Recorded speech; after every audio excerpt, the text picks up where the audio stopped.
Well, it's such a pleasure to talk to both of you. I know your work in music, and of course, everyone.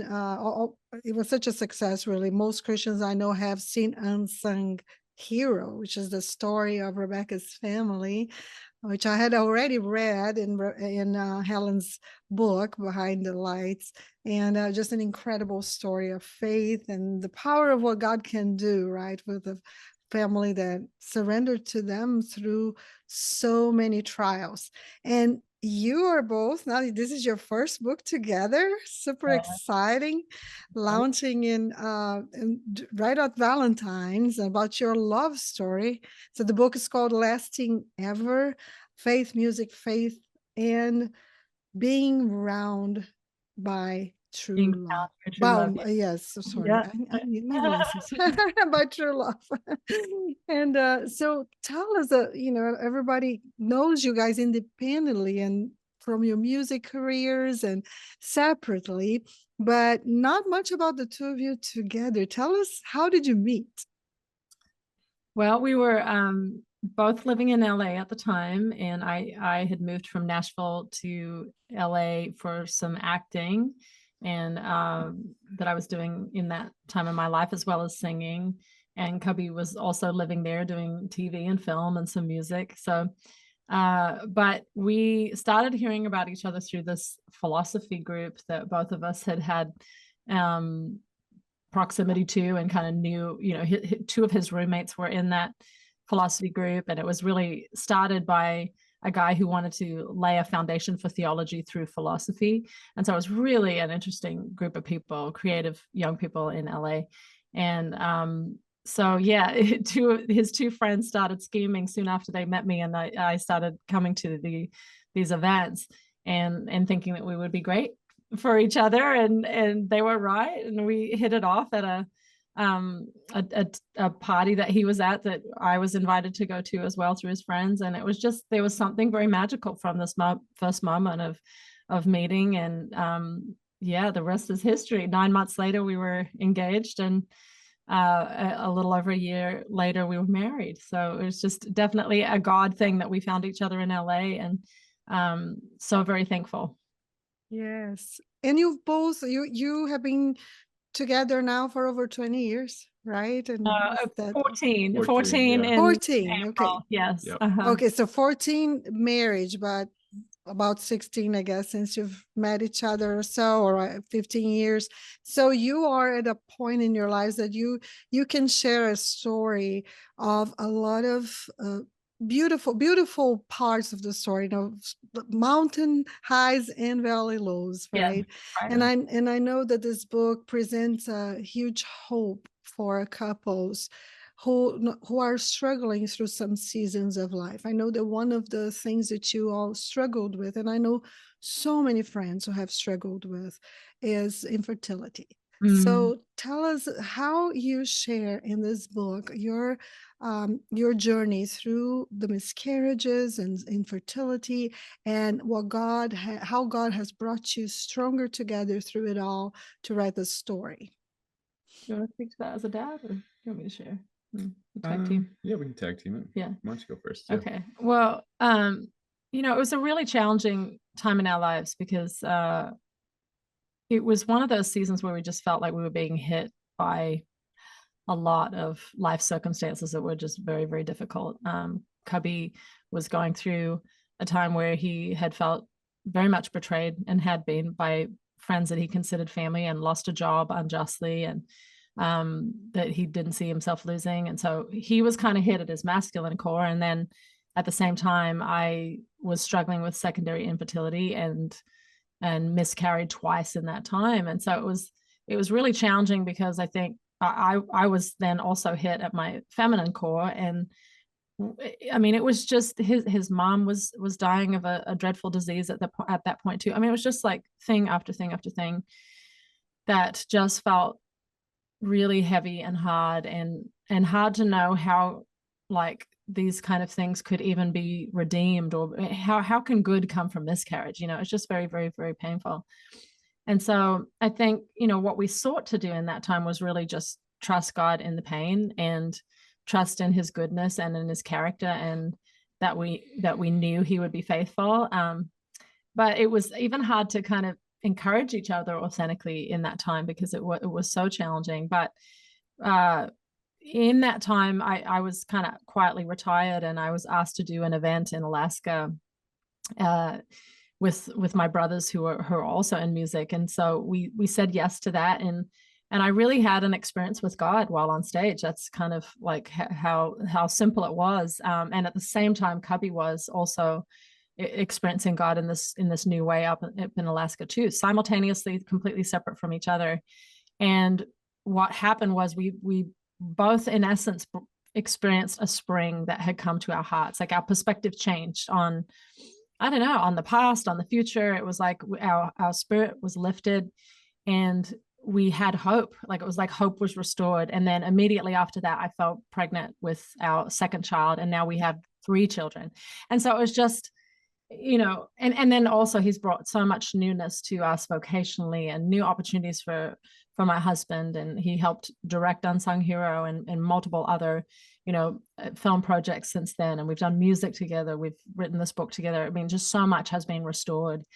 And so I think, our encouragement to people is trust God in the hard times, and trust him for that spring, and that beauty can come from ashes, I would say. Yeah. And I think probably my favorite component of that story is the fact that we did sense just a newness and a spring and a thawing of the thick layers of ice that we felt buried under.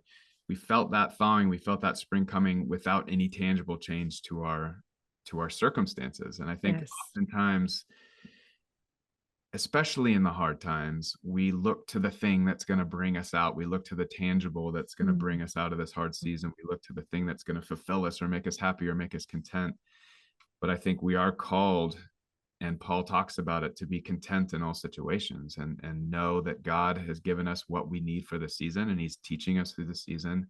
And it's not a thing that's going to bring us out, that is going to make us happy or pull us out of hard times. But even in the midst of the hard times, we can find contentment. And I think, like Rebecca said, neither of us did it perfectly, and it was hard. And a lot of days it was just tough to put one foot in front of the other, but being challenged to continue to go back and try and find that place of contentment, because contentment doesn't necessarily mean happiness, doesn't necessarily mean joy. That's but right. It's settled, just knowing that just being in the presence of God is enough, despite the challenges of our circumstances. And I think on the other end of it, I'm incredibly grateful for the hard times that we walked through. I mean, it was the hardest season of our marriage. And like Rebecca said, there was just one blow after another, and it felt like it was never ending. And it was just so hard to wrap your head around the amount of pain that we were walking through. But getting through it and pushing through it and remaining faithful in the midst of it, I'm able to look back upon that season with just a ton of gratitude, and just so grateful for that pain, because I see purpose in that pain, the purpose of us being able to grow in ways that we never would have. We don't grow when things are good. That's right.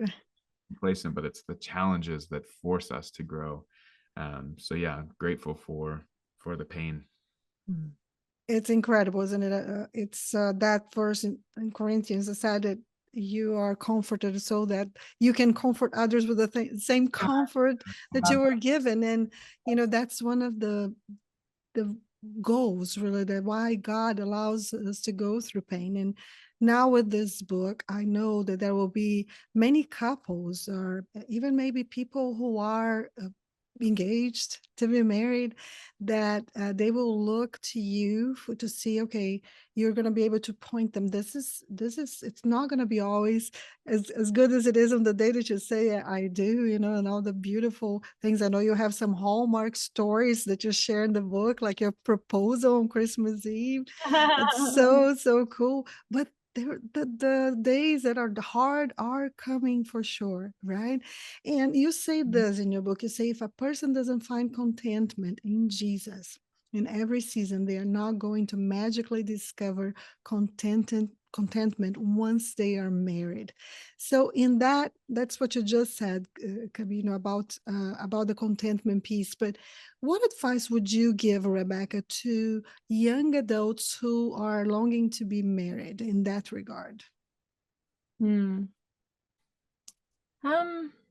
Probably just to trust in the heart of God for you, that he loves you and adores you and knows what's best for you, and that he can be trusted. I think part of our desire to write this book was really fueled by seeing a lot of cynicism or distrust when it comes to God in the day and age we're living in. I think a lot of people are giving up on their faith, or they're deconstructing, or they're wondering, does God's way work? And is the Bible, the right way to live? Does it map out the right way to live? And asking questions that maybe were there in previous generations, but it feels pretty epidemic in our culture today. And then a lot of people discouraged, I think, in relationships too. They're discouraged in marriage. This is hard, and should it be this hard? And did I marry the wrong person? And and parenting can be challenging too, but just because it's hard doesn't mean that it's wrong. I think that's something that I've really been thinking a lot about, like, in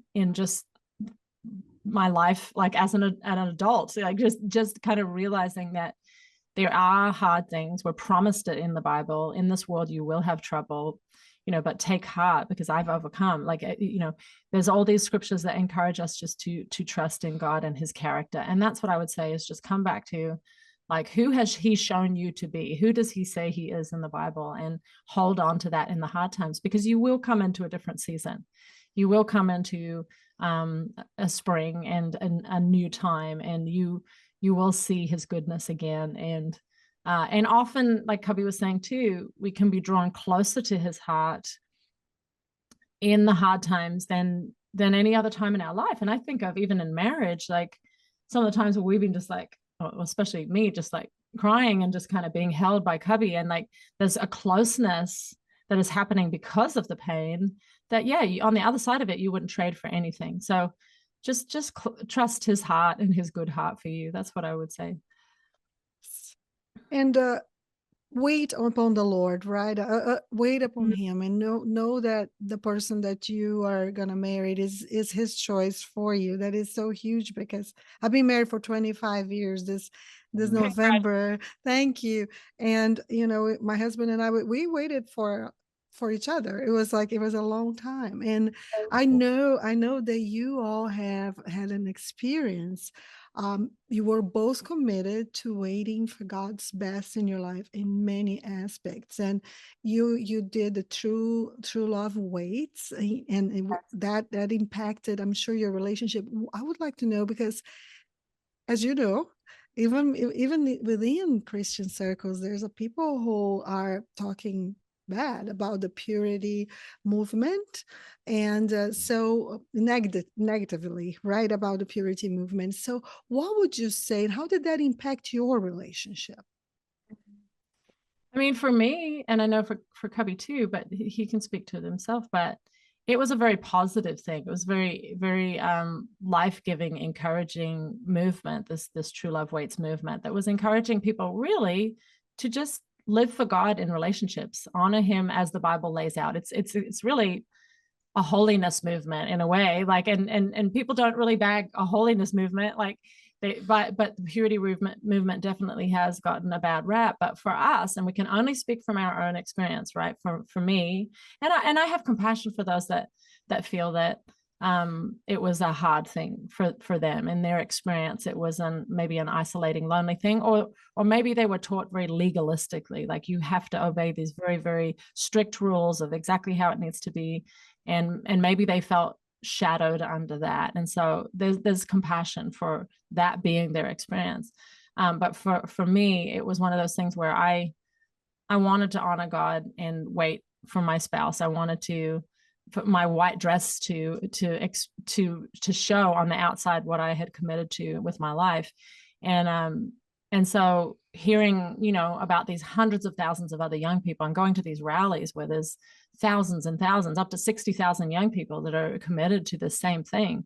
I mean, it was powerful and beautiful, and you're wanting to stand for God and shine his love in this way. And really, trying to be honoring to that future spouse that you will one day marry, and speak to your kids about how you honored that person before you even met their dad. These are the kind of things that I aspired to and I was being encouraged in. So it was a good experience for me. And not that anybody does anything perfectly.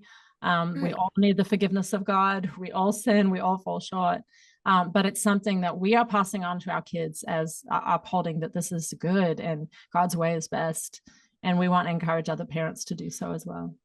That's awesome. Yeah, and I think I understand the criticism, and I like Rebecca said, we're sorry for the people that were hurt by the movement, and my hope would be that people would not blame God for man's shortcomings, because I think it's very easy to get angry at God because you were hurt by a person. And the point is, the church is a perfect design, but it's run by imperfect people. And at its core, the purity movement was beautiful. It stood for something that the Bible calls us to uphold marriage in a sacred way, and to honor your wife and your family by making choices to do it the way the Bible lines out. And the hard part is, while the movement, or the core of the movement, was beautiful, the application often got messy because it was run by imperfect people. And at the end of the day, the people that were hurt by it were the ones that were experiencing, like Rebecca said, probably the more legalistic application. The reality is, Jesus was not a fan of legalism. He was not a fan of religion. He was a fan of honoring his Father. And I think we honor our Father by doing the things the way he's asked us to do them. And so to me, the purity movement was beautiful because it was inspiring people to do love and marriage and sex in a God honoring way. And we were lucky that we both had a profoundly beautiful experience with the movement. My youth leader, and the way we incorporated some of those values in youth group growing up, he just did a really good job of navigating that line and not being legalistic about it, but presenting God's way as the right way. And it was incredibly inspiring to me, and it really aligned with kind of commitments that I already made for myself. So yeah, it's always tricky when you're dealing with big issues, especially when it comes to sexuality. And so much of the movement away from faith right now, and deconstruction, a lot of it has to do with this area, sexuals or questions of sexuality. And it's like, it's what we feel, and we're designed to do these things, and you can't tell me not to act the way my body is feeling. And anytime you put parameters on humans, they often want to kind of break out of those parameters, and parameters are created by legalism. But God is not legalistic. He's loving, and his ways for us are for good. Yes, that's right. I love it. Like, it's funny because coincidentally this morning I was reading First Peter chapter 1, where he calls, it's the repetition of Leviticus, be holy for I am holy, God says. But Peter, he wraps this holiness around the gratitude that we should have for the grace and love of God, right? So it's like, we're not holy because we have to be holy for a legalistic standpoint. It's a response of just to the grace and the love of Christ and the purity of Jesus, that he lavished his blood upon us and in his grace, so that we can walk in that manner as a response, really. So I think I love that. I have 2 young adult girls, and both of them are committed to purity, and one of them is dating a boy who is too. And I think it's a beautiful thing, and just to listen to their perspective, but it has to come from that standpoint of love, right? Yes, it does. Absolutely. Yes. Great. And love for the Lord, and love for each other, respect for each other. And I want to talk a little bit about your book. I know that all of these things are covered in your book because it's part of your story, but we don't have much time, and I want you to tell me, Rebecca, this book, when you wrote, what was your heart behind it? Who do you want to benefit and to really grasp the meaning of a true love and a marriage that's centered in Christ? Talk to someone who says, I want to read this book. Tell me more about it. Yeah. I mean, we really hope that we'll have a broad reach, that it will reach singles who are maybe struggling with this concept of, is there someone out there for me? I'm discouraged in the wait, or, what should I be looking for? What are the values that I should be looking for? How should I be living? In that we pray that they will read it. Somebody who's early married and needs to know that, yeah, you're going to navigate some stuff when you're married and you're trying to adjust to this new person that grew up in a different family with, different ways of operating. There's going to be, some things that you have to navigate there that are difficult, but worth it to press through. Because when you press through these challenges and you grow closer through life circumstances, there's such a beauty on the other side of that. And that's where what we're experiencing now is like having ridden these kind of waves of life together. There's just so much beauty on the other side of that. So people that are married, people that are actively parenting, which is what we're doing right now. And, and the book, we're not like in any way trying to say, oh, we've got this all figured out and we've done it all right. We're definitely not. We sought to be extremely authentic in the book of like, this is where we've struggled. This is where we've gotten discouraged. This is where we've, had to wrestle through these things.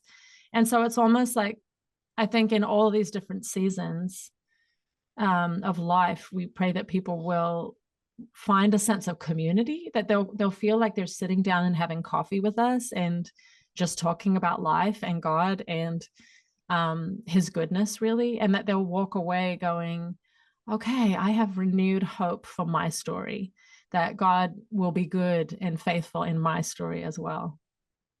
That's awesome. Cubbie, tell me this. You guys work together. You are her executive producer, right? And then you have your homeschooling kids. So you have like 100 balls in there. Definitely. And you are very much together. Tell me what, for parents out there who are facing, the question of like, should I homeschool my child? Can I do that with everything that's going on? Tell us, what would you tell this person that is wondering whether they should do that? What was your experience, and what are the great, really, the gifts that comes from hanging out so much with your family and being able to have your hand in your kids' education? Totally. I mean, I can't really take much in any of the credit for the homeschooling.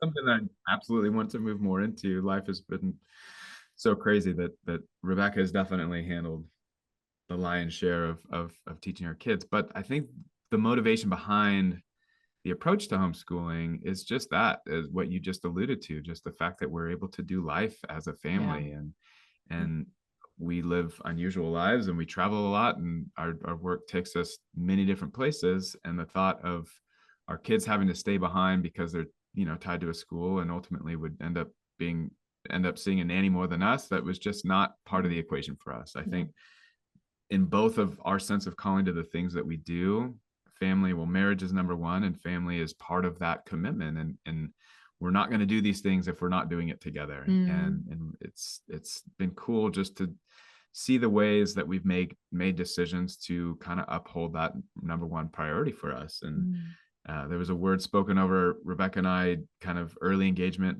and several times in early marriage that we would be stronger together than we were apart.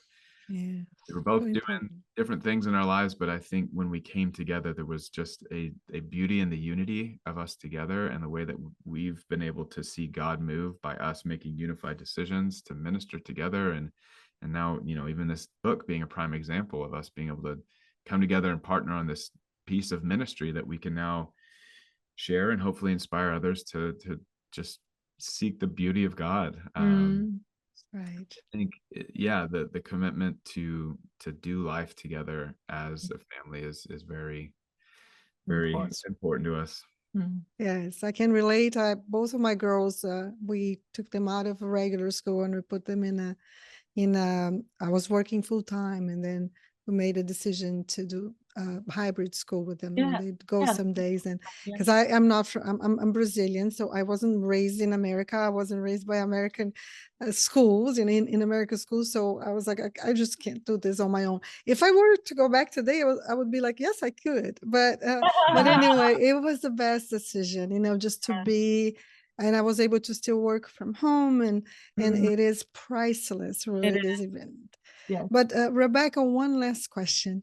I Yes. know that in the book you're saying you talk about seasons of winter, and Yeah. now you guys are in the season of spring. They're the best, aren't they? I've had all of them, I think. So Winter, thankful. spring, summer, and fall.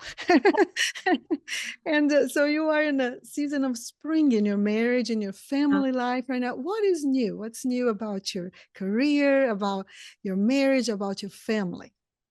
Yeah. Well, I mean, I think kind of what Cubbie was just talking about, just doing this together, like it has been so special and new for me. I have been singing since I was 16 full time. I'm in my 40s now, so it's a long time, to be doing music. And a lot of that time I've done it alone. I mean, I had my family of origin with me quite a lot, but I was really, doing a lot of that with the kind of focus or eyes on me and that pressure. And this is so sweet to be able to have a ministry together where we're doing media together, and we're speaking together and going on tour as a family, and just navigating the kind of unity of that within marriage, and that partnership is just so sweet. So that's what I'm really, really thankful for. And I mean, I've got some fingers in other pies too. We're working on a little bit of new music, and